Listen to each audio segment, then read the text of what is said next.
देखा चेक? क्या मामला है? गौरीपुर के मशहूर जमींदार त्रिदेवेंद्र नारायण की चिट्ठी है। क्या लिखा है? सुनो। कुमार त्रिदेवेंद्र नारायण के आदेशानुसार मैं ये पत्र लिख रहा हूँ। उन्होंने आपका नाम सुना है, किसी ज़रूरी मामले में आपसे परामर्श करना चाहते हैं। जितनी जल्दी हो सके आप फौरन यहाँ आ जाइए। खर्च के बाबत 100 रुपये पेशगी भेज रहा हूँ। आप कब और किस ट्रेन से आ रहे हैं तार से बताएं। स्टेशन पर आपके लिए गाड़ी का बंदोबस्त रहेगा। धन्यवाद। रुद्र प्रसाद, पीए कुमार त्रिदेवेंद्र नारायण। जरूरी मामला क्या है? कुछ लिखा ही नहीं है। लेटर हेड या हैंड राइटिंग से तुम कुछ अंदाजा लगा सकते हो? तुम तो इस सब में भी माहिर हो। जहां तक जमींदारों के बारे में मुझे मालूम है, मुझे लगता है कि त्रिदेवेंद्र नारायण ने रात को सपना देखा है जहां उनके पालतू हाथी को पड़ोस का जमींदार उठा ले गया। इसीलिए फौरन जासूस को बुला रहे। नहीं, मजाक छोड़ो। इतने रुपए ऐसे कोई नहीं भेजता। जरूर कोई गड़बड़ है। यही तो तुम लोगों में कमी है। जब कोई अमीर बीमार पड़े तो तुम्हें लगता है कि उसकी बीमारी भी भारी भरकम है, लेकिन बात असल में बिल्कुल उल्टी है। अमीरों की छोटी सी छोटी फुंसी पर भी डॉक्टर आते हैं, लेकिन गरीबों की जब तक सांस हलक तक ना आए, डॉक्टर हकीमों का नाम भी नहीं लेते। खैर, इरादा क्या है? जाओगे गौरीपुर? जब बेकार ही बैठे हैं, चलो घुमाते हैं। और कुछ नहीं तो एक नई जगह देख लेंगे। और तुम तो गौरीपुर गए नहीं ना कभी।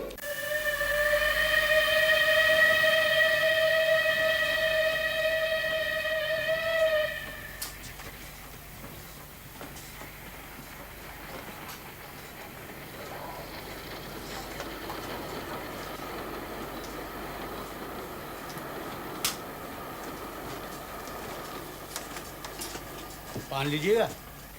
जी मैंने कहा पान लीजिएगा। लीजिए ना, इसमें तंबाकू नहीं है। नहीं, मुझे तंबाकू से परहेज नहीं, बस मन नहीं कर रहा। मैं बैठ सकता हूँ? आप ये पान नहीं खाते। आप दोनों साथ में जा रहे हैं? जी। कहाँ तक जा रहे हैं आप लोग? जी आप हम कहाँ जा रहे हैं? जी मैं तो अगले स्टेशन पे उतर जाऊंगा। हम बस उसके बाद ही उतरेंगे। मतलब बदलापुर? लाइए आपके पान का मुलाहिजा किया जाए। हाँ? जरूर।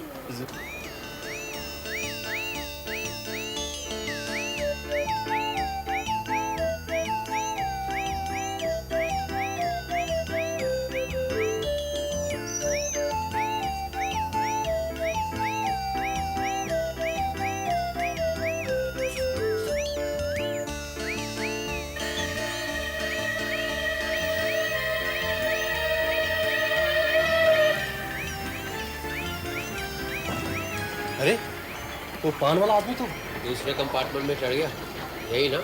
हाँ।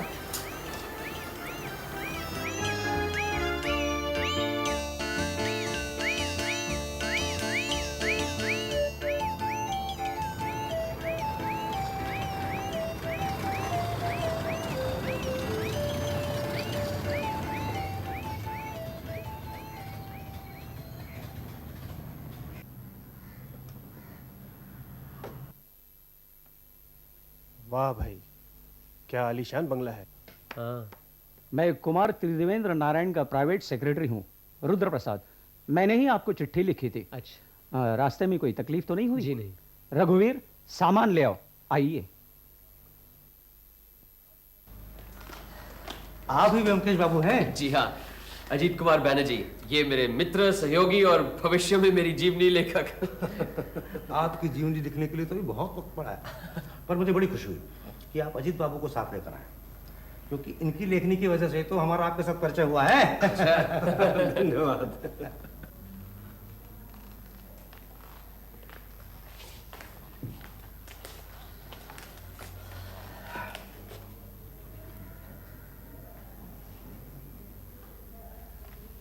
आपके लिए कुछ और नाश्ता, शरबत? जी नहीं, धन्यवाद।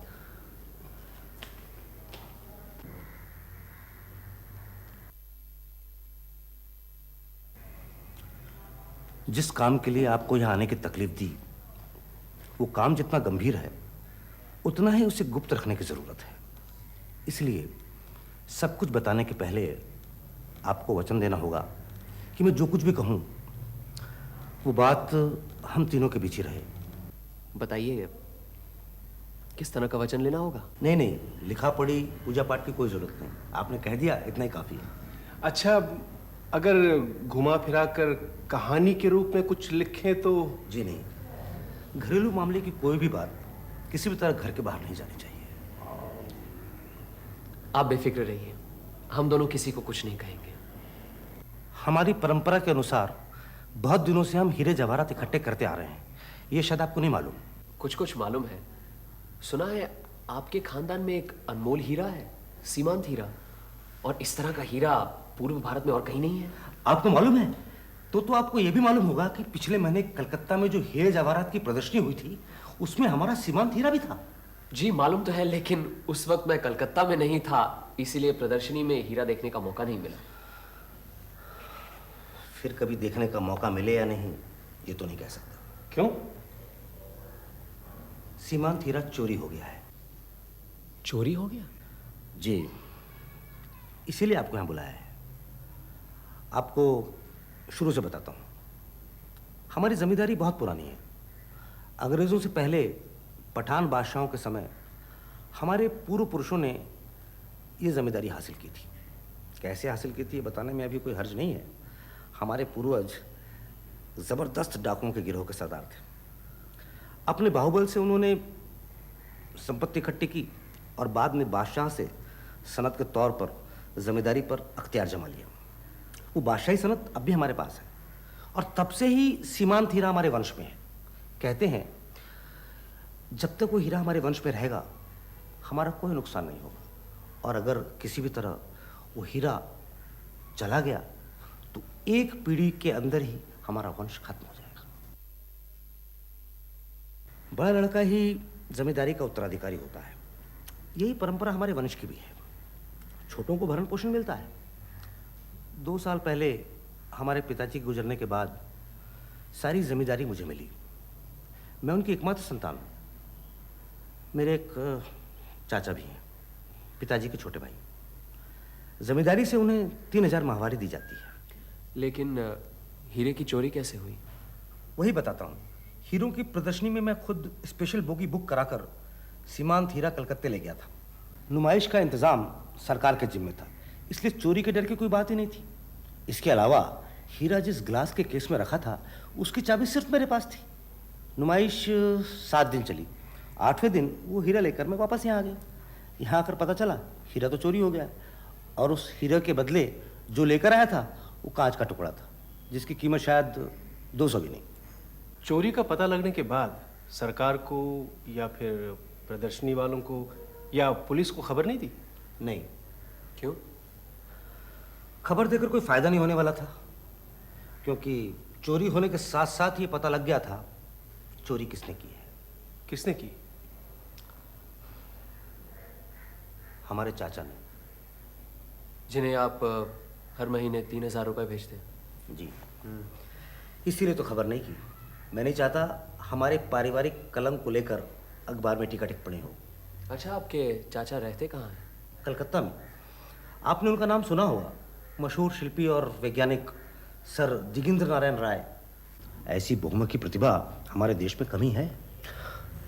ऐसे प्रतिभाशाली पुरुष और चोरी? हमारे चाचा की निगाह इस सीमांत हीरे पर हमेशा से थी। इस हीरे की कीमत क्या होगी? कीमत की वजह से नहीं, रुपया पैसा तो हमारे चाचा के पास बहुत है, शायद हमसे भी ज्यादा। और हमने भी कभी उस हीरे की कीमत जानने की कोशिश नहीं की। ग्रह देवता की तरह वो हीरा हमारे लिए अमूल्य है। जब हमारे पिताजी जिंदा थे तब भी हमारे चाचा ने हीरा उनसे मांगा था, उन्होंने नहीं दिया। पिताजी के गुजर जाने के बाद उन्होंने मुझसे भी मांगा। देखो बउआ, तुम मुझे हर महीना जो 3000 भेजते हो उसकी मुझे कोई जरूरत नहीं। तुम्हें चाहिए तो मैं तुम्हें 5000 महीना भेज सकता हूँ जब तक मैं जिंदा हूँ। सीमांत हीरा मुझे चाहिए। उस दिन के बाद से आज तक न चाचा से बातचीत हुई न मुलाकात।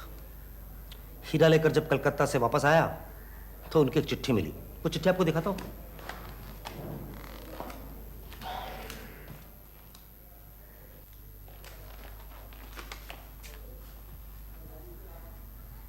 बुरा मत मानना, तुम लोग हीरा देना नहीं चाहते थे, इसलिए मैंने खुद ही हासिल कर लिया। हीरा न होने से तुम्हारा वंश बर्बाद हो जाएगा, यह महज एक वहम है। ये सिर्फ हमारे पूर्वजों की एक चाल थी, जिससे कोई इसे बेचने की हिम्मत न करे। सीमांत हीरा मेरे पास सुरक्षित है, शुभेच्छा सहित। चिट्ठी मिलते ही मैं हीरा लेकर जौहरी के पास दौड़ा। जांच पड़ताल के बाद पता चला कि वो हीरा तो नकली है, लेकिन दिखने में बिल्कुल असली हीरे जैसा। मैं आपको अभी दिखाता हूं। कैसा लग रहा है?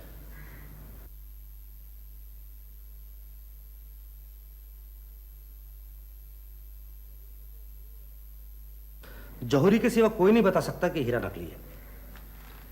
तो मेरा काम हुआ आपको असली हीरा ला कर देना। जी, ये काम कर दीजिए और हमारे वंश का हीरा हमें दिलवा दीजिए। लेकिन ये हीरा नुमाइश से गायब कैसे हुआ? उस झमेले में जाने की कोई जरूरत नहीं। जैसे भी हो, कैसे भी करके हमारा सीमांत हीरा हमारे कब्जे में आ जाना चाहिए। कितना भी खर्चा हो, मैं खर्च करने को तैयार हूँ, उसकी चिंता आप मत कीजिए। लेकिन व्योमकेश बाबू, एक शर्त है। शर्त तो नहीं, विनती समझ लीजिए कि बात अखबार तक नहीं पहुंचनी चाहिए। अच्छा, कब तक हीरा मिलने से आप खुश होंगे? कब तक? मतलब आप हीरा दिलवा देंगे? ये तो बहुत मामूली बात है। मैंने तो सोचा था कोई बहुत ही पेचीदा मामला होगा। खैर, आज शनिवार है, अगले शनिवार तक आपको असली हीरा मिल जाएगा। चले?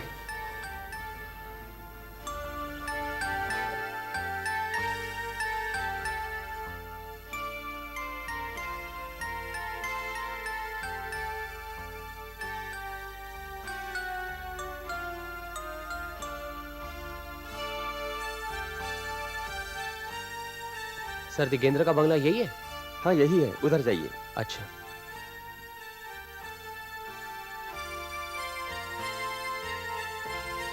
अजीत, हाँ? हर चीज ध्यान से नोट करना। ठीक है। नौकरी के लिए आया? हाँ। नहीं, इधर जाओ।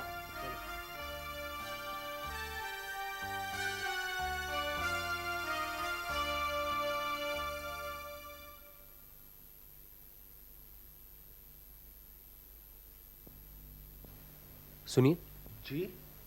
यहाँ ये भीड़ कैसी? सर, दिगेंद्र नारायण को एक पर्सनल असिस्टेंट की ज़रूरत है।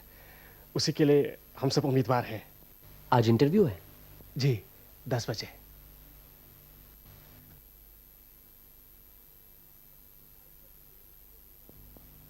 आज सर दिगेंद्र किसी जरूरी काम से बाहर जा रहे हैं, इसलिए आज का इंटरव्यू कल होगा, इसी वक्त ठीक 10 बजे। अगर आप लोगों ने अपनी एप्लीकेशन नहीं दी है तो हमें दे सकते हैं।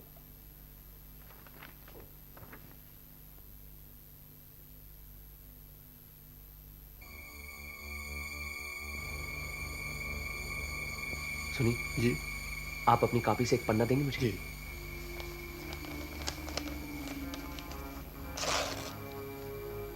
एक और प्लीज। किस लिए?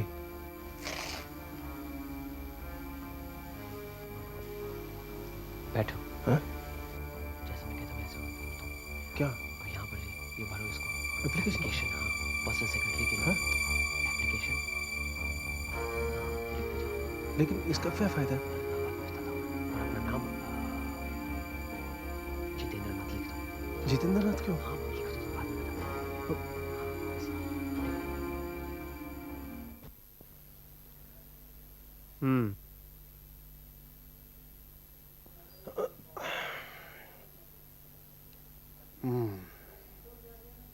अच्छा ब्योमकेश, नैतिक दृष्टि से ये जो हम काम कर रहे हैं, क्या सही है? कौन सा काम? यही गलत नाम देकर अर्जी जो दे आए, या मान लो वो हीरा में मिल भी गया, तो क्या उसे हासिल करना चोरी नहीं है? होगी, होगी क्यों नहीं? और अगर पकड़े गए तो जेल भी जा सकते हैं। लेकिन हम चोर के घर चोरी कर रहे हैं, देखा जाए तो ये एक पुण्य काम है। लेकिन कानून की नजर में झूठ झूठ है और चोरी चोरी। हाँ है, सजा भुगतनी पड़ी तो भुगतेंगे, लेकिन मेरे ख्याल से ऐसी नौबत नहीं आएगी। अच्छा, तुम्हें क्या लगता है वो हीरा उसी घर में है? जिस हीरे के लालच में चाचा ने बुढ़ापे में ही भतीजे से सारी संपत्ति हड़प ली, उसे एक भी लम्हे के लिए आंखों से ओझल नहीं होने देगा। बस सिर्फ यह पता लगाना है कि वो हीरा है कहां। अच्छा, मान लो हमने जो 2 अर्जियां दी हैं, अगर वो बेकार हों और काम किसी और को मिले तो? हमें सुनहरा मौका मिला है, उसका फायदा उठाना चाहिए। हमने जो क्वालिफिकेशंस लिख दी हैं, शायद वो दूसरों में ना हो, इसलिए नौकरी हम दोनों में से किसी को मिलनी चाहिए। कहीं ऐसा ना हो दोनों को मिल जाए। और अगर न भी मिले तो सर दिगेंद्र के साथ 10-15 मिनट बाद का मौका मिल जाएगा, वो भी काफी है। लेकिन एक बात याद रखना कि कल इंटरव्यू में तुम्हारा नाम जितेंद्र नाथ है और तुम्हारा निखिलेश।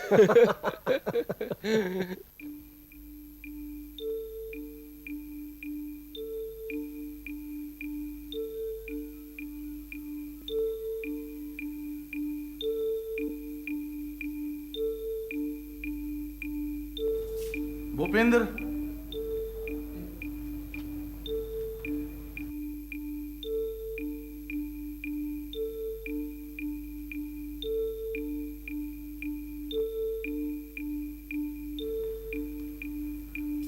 जितेंद्र नाथ और निखिलेश,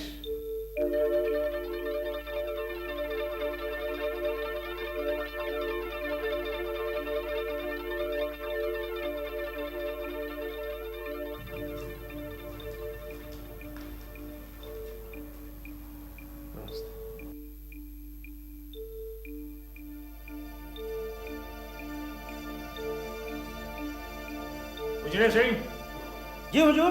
दरवाजा बंद कर दो, बाहर खड़े रहो।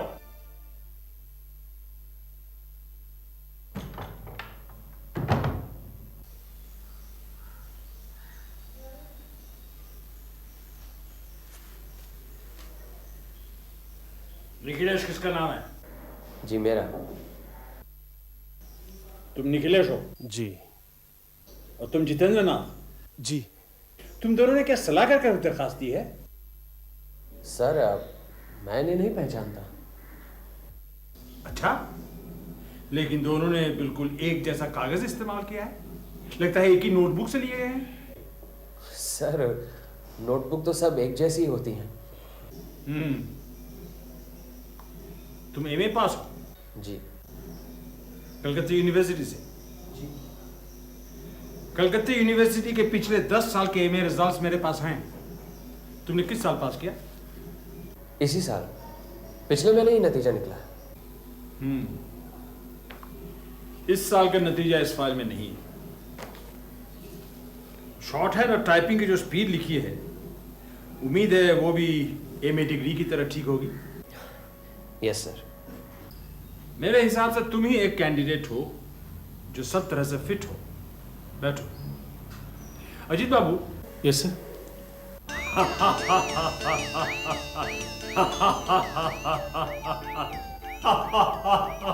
बैठो अजीत, बैठो। शर्माने की कोई जरूरत नहीं। मैंने तुम दोनों को पकड़ लिया है।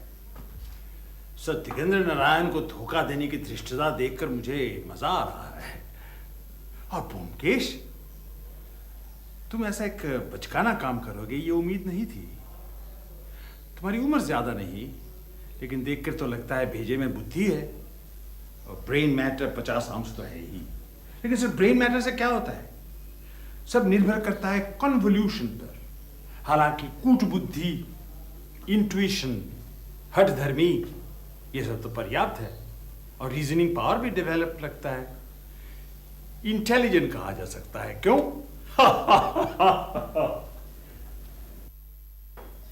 और मेरे भेजे में कितना ब्रेन मैटर है जानते हो? 60 आउंस। तुमसे 10 आउंस ज्यादा।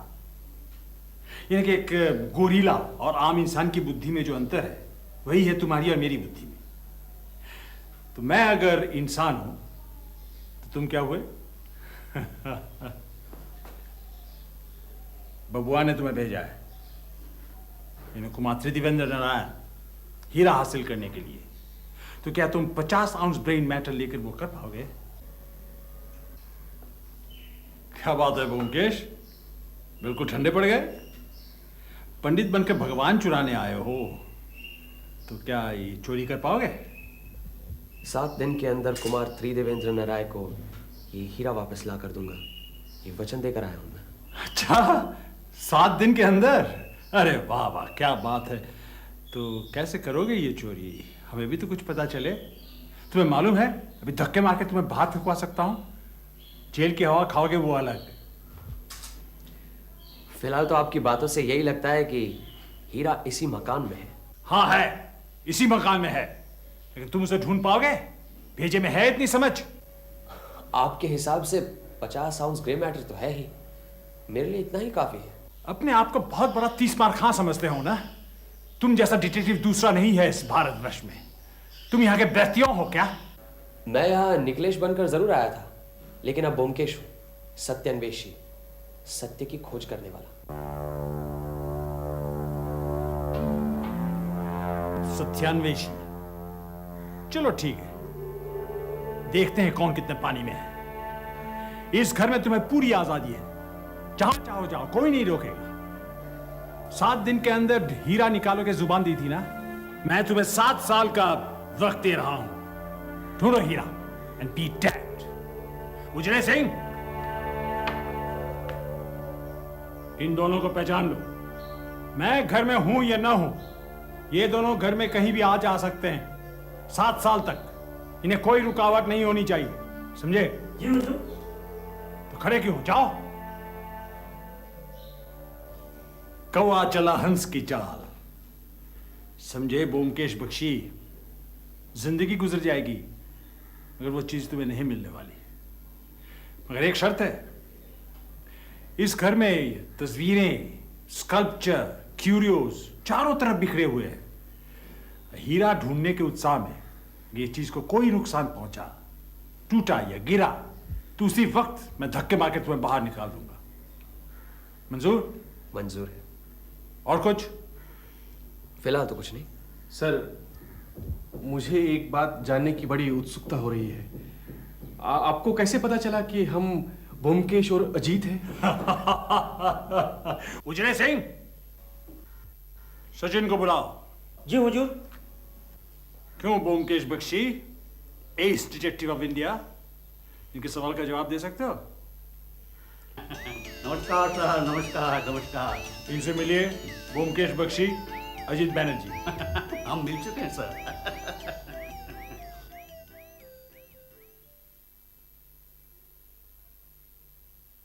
मेरी बेवकूफी से ही सारा गड़बड़ हो गया। तुमसे बेवकूफी हुई जरूर है, लेकिन बुड्ढे को हमारे बारे में पहले से मालूम था। कुछ भी कहो, खूब उल्लू बनाया हमारा। बुड्ढे की भी एक कमजोरी मेरी पकड़ में आ गई है। मुझे लगता है इसी से काम बन जाएगा, वरना हमारा कामयाब होना मुश्किल था। कामयाब? तुम्हें क्या लगता है कि तुम कामयाब होगे? मुझे तो पूरी उम्मीद है। हाँ, अगर बुड्ढा धक्के मारकर हमें घर से बाहर निकालता तो बात और होती, लेकिन अब उसकी कमजोरी पकड़ में आ गई है, उसी से हम अपना काम पूरा कर लेंगे। अरे कैसी कमजोरी? मुझे तो कोई कमजोरी नजर नहीं आई, बल्कि लगा बुड्ढा तो लोहे की तरह सख्त, ताकतवर और पुख्ता है। कमजोरी है, बहुत तगड़ी कमजोरी है, और इसी की वजह से हमें अपना रास्ता निकालना है। अक्सर देखा है कि बड़े लोगों में ये कमजोरी ज्यादा नजर आती है। जो जितना ज्यादा अक्लमंद होता है ना, उससे 4 गुना ज्यादा उसमें अक्लमंद होने का घमंड होता है। इसीलिए अक्लमंद होते हुए भी वो बेवकूफ बन जाते हैं। साफ साफ बताओ, मामला क्या है? सर दिगेंद्र नारायण को अति बुद्धिमान होने का काफी घमंड है। मैंने सोचा क्यों ना उनके घमंड पर वार किया जाए, और वही मैंने किया। बुड्ढे ने भपके में आकर घर में घुसने की आजादी दे दी। इससे अपना आधा काम तो हो गया, बाकी क्या बचा? हीरे को ढूंढ निकालना, वो भी हो जाएगा। तुम क्या फिर वहां जाओगे? अरे जाएंगे क्यों नहीं, यही तो सुनहरी मौका है, मौके का फायदा नहीं उठाएंगे? आप गए तो वो बेटा उजले सिंह पेट में खुखरी घुसा देगा, मैं नहीं जाने वाला। अरे ये कैसे हो सकता है? एक साथ मैदान में उतरे हैं, साथ ही चलेंगे। हाँ?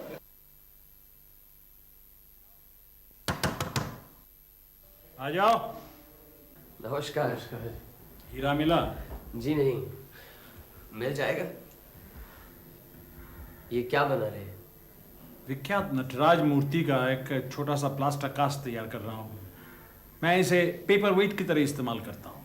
कैसी है? बहुत अच्छी है। असली मूर्ति पत्थर की है या? मैंने संगमरमर की एक 10 फुट ऊंची मूर्ति बनाई है। फिलहाल वो पेरिस में है। पेरिस में? Louvre museum. क्या मैं इसे देख सकता हूँ? देखो।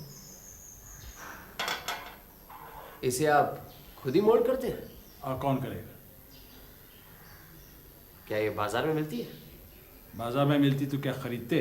हाँ, क्यों नहीं, मैं भी और भी बहुत से लोग खरीदते। कैसे आना हुआ? बस यूं ही घूम घाम कर सब काम खत्म हो गया था, सोचा एक बार आपसे भी मिलते जाएं। शाम को फिर एक बार आऊंगा। बड़े बेवकूफ किस्म के आदमी हो जी। अभी टूट जाता तो?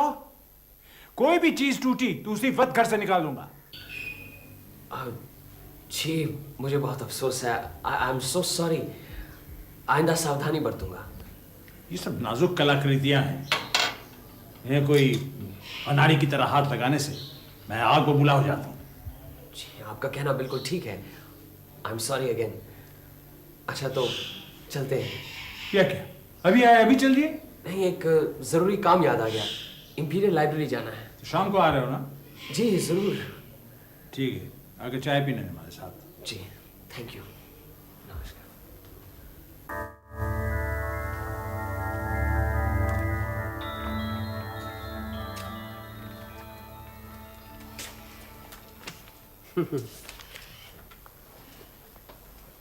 क्या बात है? प्लास्टर कास्टिंग के बारे में क्यों पढ़ रहे हो? तुम्हें तो मालूम है मेरी दिलचस्पी हर चीज में होती है। लेकिन कोई बात तो होगी। सर दिगेंद्र ने ठीक ही कहा था। प्लास्टर ऑफ पेरिस की मूर्ति तो कोई भी बना सकता है, बहुत आसान। मैं भी? हाँ तुम भी। पहले प्लास्टर ऑफ पेरिस के चूरे को पानी में डालकर उसे दही जैसा गाढ़ा करो। फिर उसे मोम या मिट्टी के सांचे में डाल दो, उसमें भर दो। 10 मिनट के अंदर वो जमकर सख्त हो जाएगा, उसे निकाल दो, मूर्ति तैयार। मुश्किल काम है सांचा बनाना। अब इस सांचे में अगर प्लास्टर ऑफ पेरिस डालते समय आप सुपारी जैसी छोटी सी चीज छुपा दो तो वो मूर्ति में छिपी रह सकती है। मतलब सीमांत हीरा इसी तरह नटराज की मूर्ति में? आई बात समझ में? चलो। कोई आया था? जी नहीं, एक चिट्ठी आई है। लाओ दे।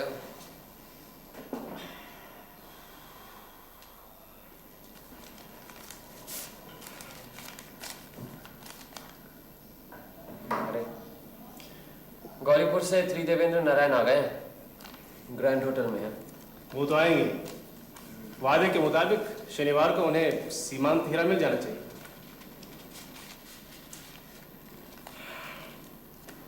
क्या सोच रहे हो? अगर सर दिगेंद्र को पता चल गया कि कुमार बहादुर आ गए हैं, कहीं ऐसा ना हो हमें अपने घर के अंदर घुसने न दें। अरे इतने दिनों से घर के कोने कोने की तलाशी ले रहे हो, अब बाकी रह ही क्या गए? मुझे यकीन होता जा रहा है कि वो हीरा सर दिगेंद्र की बैठक में ही कहीं है। मैंने गौर किया, बुढ़ा जहां भी हो उसकी नजर हमेशा टेबल पर ही रहती है। चलो खा पी के सोते हैं, आज तो बहुत थक गए। अजीत, मुझे लगता है वो हीरा नटराज मूर्ति के अंदर छुपा कर रखा है। अरे तुमने देखा नहीं किस तरह से मूर्ति मेरे हाथ से ले ली? कल तो किसी भी तरह उस मूर्ति को जाकर हासिल करना है। लगता है मुझे इस मूर्ति से प्यार हो गया है। कल सारी रात इसकी याद में नींद नहीं आई। सच। ओमकेश, तुम्हारे मन की बात मैं जानता हूं, मुझसे कुछ छुपा नहीं सकोगे। इस मूर्ति के लिए रात भर नींद नहीं आई तो जाओ, आज से ये मूर्ति तुम्हारी, मेरी तरफ से तोहफा। अब तो खुश? ये नाजुक और कीमती है, संभाल के रखना, कहीं टूट ना जाए। बहुत बहुत धन्यवाद सर दिगेंद्र, आपका तोहफा सर आंखों पर। 6 दिन तो हो गए, कल भी आओगे क्या? हाँ, बस कल ही का दिन तो बाकी है।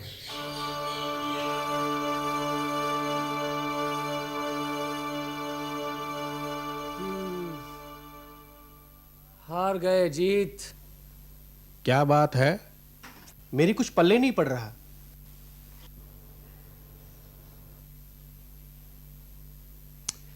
मुझे पूरी उम्मीद थी कि हीरा इसी नटराज के अंदर है। अच्छा बताओ, इतनी अच्छी जगह कहीं मिल सकती है? हीरा आंखों के सामने टेबल पर है, लेकिन किसी को कुछ पता नहीं। अपनी सबसे प्यारी चीज बिल्कुल अपनी आंखों के सामने ही पड़ी है। सर दिगेंद्र ने यह खुद बनाया है। इसीलिए हीरा इसके अंदर छुपाना उनके लिए कोई बड़ी बात नहीं है। आज ठान का निकला था कि कैसे भी हो यह मूर्ति चुरा कर ही लाऊंगा, लेकिन बुढ़े ने सारे इरादों पर पानी फेर दिया और मूर्ति मुझे खुद भेंट कर दी। चले पर नमक छिड़कने में उस्ताद है बुढ़ा। अब फिर नए सिरे से सब शुरू करना पड़ेगा। अब क्या शुरू करोगे? बस एक ही दिन तो बाकी है। उधर कुमार बहादुर कलकत्ते आ गए हैं, कहां से दूंगा उनका सीमांत हीरा? लगता है सर दिगेंद्र ने बाजी जीत ली। लेकिन उन्होंने मुझे ये मूर्ति दी क्यों? एक काम करते हैं,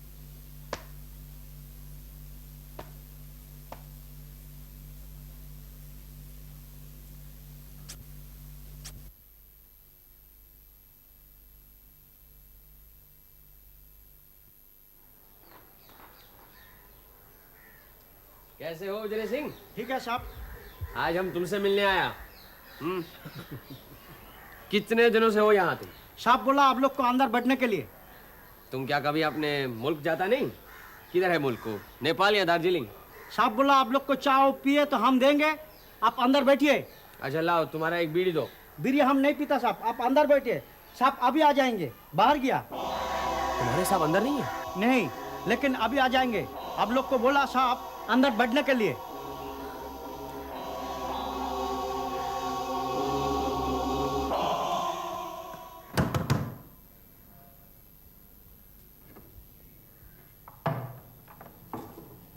हाँ है ब्योमकेश बख्शी। बाहर गए? आपका नाम जी बताइए ना। मेरा नाम जानकर तुम क्या करोगे? बाबू का हुक्म है, कोई भी आए उनका नाम पता रखूं। अच्छा ये बात है, तो कह देना गौरीपुर के कुमार साहब के आदमी आए थे। एक गिलास पानी लाना, दवा लेनी है।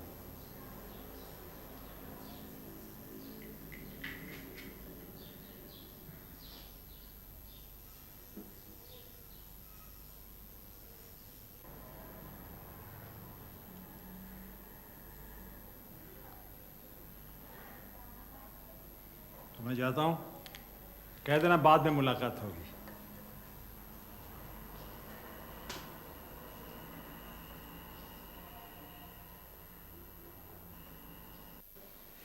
अरे बूटी राम, तुमने तो बहुत अच्छा काम किया है। अजीत, तुम्हें जानकर ताजुब होगा, पूरे एक दिन 24 घंटों तक वो सीमांत हीरा इसी टेबल पर था। खैर अब तो पता चल गया है हीरा कहाँ है। लेकिन तुमने उन्हें ले क्यों जाने दिया? कोई बात नहीं, अब पता जो चल गया है कि असली चीज कहाँ है। Grand hotel, Kumar three Devendra को दीजिए। कहिए ब्योमकेश बात करना चाहते हैं। हाँ कुमार बहादुर जी, ब्योमकेश, कल सुबह 10 बजे तक आपको अपना सीमांत हीरा मिल जाएगा।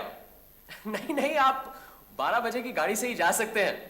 हाँ 11 बजे आप आराम से होटल से निकल जाइए, मैं उसके पहले ही आ जाऊंगा। 100%। जी हाँ, निकल पड़िए जी। Bye bye. अरे आओ आओ, आजकल जब तक ये जुगल जोड़ी के दर्शन नहीं होते तब तक खाली खाली सा लगता है, आदत सी पड़ गई है। ए, चाय लिया। आपको 7 दिनों से काफी परेशान किया हमने, बस यही कहने आया था, हम कल से नहीं आएंगे। जिंदगी में हार जीत तो होती रहती है। आपको जरूर मालूम होगा, आपके भतीजे साहब ग्रैंड होटल में ठहरे हुए हैं। मैंने उनसे भी कह दिया है, उन्हें यहाँ और ठहरने की जरूरत नहीं। बस आज उनसे भी विदा ले लूंगा। चलो अच्छा हुआ, सुबह का भूला शाम को घर तो आ गया। और बबुआ से भी कह देना कि अपने समय बेकार में बर्बाद ना करे। जी जरूर कहूंगा। आपकी ऐसी ही दी हुई सौगात मैंने अच्छी तरह संभाल के रखी हुई है। आपकी मधुर याददाश्त के हिसाब से ये मेरे लिए एक बहुमूल्य तोहफा है। हमारे यहाँ इतने दिन लगातार आकर तुम्हारी दिलचस्पी शिल्प कला की तरफ बढ़ी है, ये जान के मुझे बड़ी खुशी हुई। इतने दिनों तक कला और संस्कृति की तरफ तो मेरी कोई दिलचस्पी ही नहीं थी, लेकिन आपके संपर्क में आकर कला का जो रस मिला है वो जिंदगी भर याद रहेगा। वो चित्र भी आपका मुझे बहुत अच्छा लगता है। ये चित्र मैंने 20 साल पहले बनाया था। अच्छा, अब आपसे विदा लेता हूँ। आपसे मिलकर मुझे फायदा ही हुआ है। कभी जरूरत पड़े तो जरूर याद कीजिएगा। मैं सत्यान्वेषी हूँ, सत्य की खोज करना मेरा पेशा है। आपके सामने हाजिर हो जाऊंगा। अच्छा सर, नमस्कार। चलो जी, नमस्कार।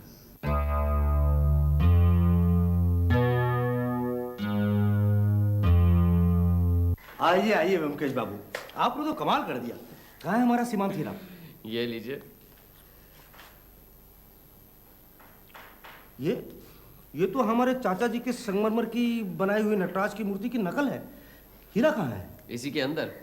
इसके अंदर? जी, लेकिन आपके जाने की सब तैयारी है ना 12 बजे की गाड़ी से? वो तो ठीक है व्योमकेश बाबू, लेकिन ये लीजिए आपका सीमांत हीरा।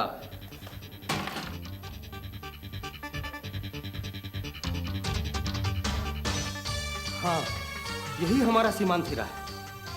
तुम्हें कैसे पता चला कि हीरा इसी मूर्ति में है? सर, दिगेंद्र भी भाप गए थे कि मुझे पता चल गया, इसीलिए हमारे आंखों में धूल झोंकने के लिए उन्होंने मुझे मूर्ति दी। फिर ऐसी ही एक दूसरी मूर्ति लेकर वो कल हमारे घर आए और इससे बदल दी। ये तो मैंने अपने हस्ताक्षर बी इस पर किए थे। उसी से मुझे यकीन हो गया कि हो ना हो इसी मूर्ति के अंदर वो हीरा है। इसलिए कुछ देर पहले मैं किन शब्दों में अपनी कृतज्ञता प्रकट करूं? यहाँ से फौरन विदा हो। कहीं आपके चाचा को पता चल गया तो अभी यहाँ आदमकेंगे, फिर मामला चौपट। मैं तो जा ही रहा हूँ, लेकिन आप लोगों को इसकी चिंता बाद में। फिलहाल आप जितनी जल्दी हो सके गौरीपुर पहुंच जाइए। हम चलते हैं। चलो Ajit, best of luck. Good bye.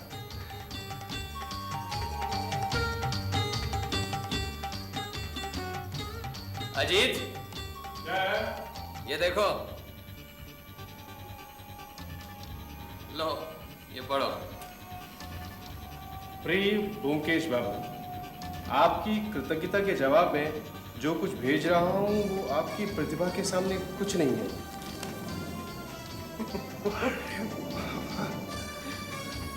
आगे बढ़ो। उम्मीद है भविष्य में फिर मुलाकात होगी। अजीत बाबू को भी मेरा धन्यवाद दीजिए। हमारी पहली मुलाकात में वो पूछ रहे थे सीमांत हीरा की कहानी घुमा फिरा कर लिखे तो क्या मुझे आपत्ति होगी। तब मैंने ना कहा था। आप मुझे कोई एतराज नहीं, नाम बदल कर कहीं भी छपवा सकते हैं। क्यों?